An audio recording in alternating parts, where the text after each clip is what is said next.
2 Samuel chapter 20. In that place, there was a wicked man named Sheba son of Bichri, a Benjamite. He blew a trumpet and declared, "We have no share in David, no inheritance in the son of Jesse. Every man to his tents, O Israel!" So all the Israelites abandoned David and followed Sheba son of Bichri. However, the men of Judah remained loyal to their king, escorting him from the Jordan to Jerusalem. When David arrived at his palace in Jerusalem, he took the 10 concubines he had left behind to care for the palace, and placed them under guard. He provided for them but did not go to them. So they were confined until the day they died, living as widows. Then David said to Amasa, "Summon the men of Judah to me within 3 days and be present here yourself."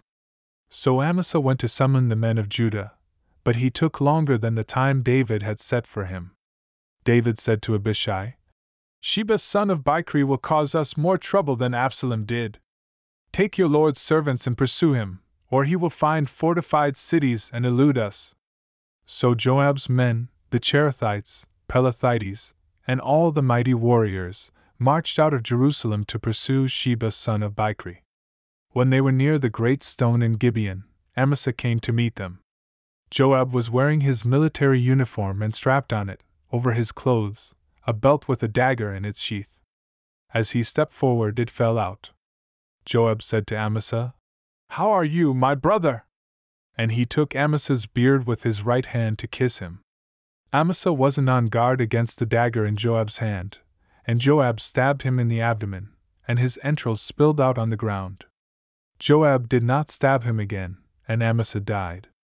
Then Joab and his brother Abishai pursued Sheba son of Bichri. One of Joab's young men stood over Amasa, saying, "Whoever favors Joab and whoever is for David, follow Joab." Amasa lay in a pool of blood in the middle of the highway, and the man saw that all the troops came to a halt. Once they realized that he was dead, they all stopped and went to their own homes. Joab and Abishai pursued Sheba son of Bichri. Sheba passed through all the tribes of Israel to Abel Beth-Maachah. All the Berites came together and followed him too. They came and besieged Sheba in Abel Beth-Maachah. They built a siege ramp against the city wall and battered it down. Then a wise woman called from the city, "Listen! Listen! Tell Joab to come here so that I can speak with him." When Joab approached her, the woman asked, "Are you Joab?" "I am," he replied. "Listen to the words of your servant," she said. "I'm listening," he answered. She said, "In the past they used to say, 'Let them inquire in Abel,' and that is how they settled disputes. I am a peaceful and faithful city in Israel, but you are trying to destroy a city that is like a mother in Israel. Why would you swallow up the Lord's inheritance?" Joab replied, "Never! I do not want to swallow up or destroy anything. That's not the case. A man named Sheba son of Bichri, from the hill country of Ephraim, has rebelled against King David. Give up this one man, and I will withdraw from the city." The woman replied to Joab, "His head will be thrown over the wall to you." Then the woman went to all the people with her wise counsel, and they cut off the head of Sheba son of Bichri and threw it to Joab. So he sounded the trumpet, and his men dispersed from the city, each to his own home. And Joab returned to the king in Jerusalem.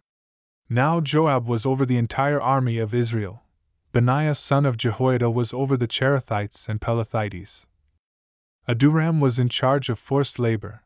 Jehoshaphat son of Ahilud was the recorder. Sheva was the scribe. Zadok and Abiathar were priests. And in charge of the king's work was Ira the Jairite.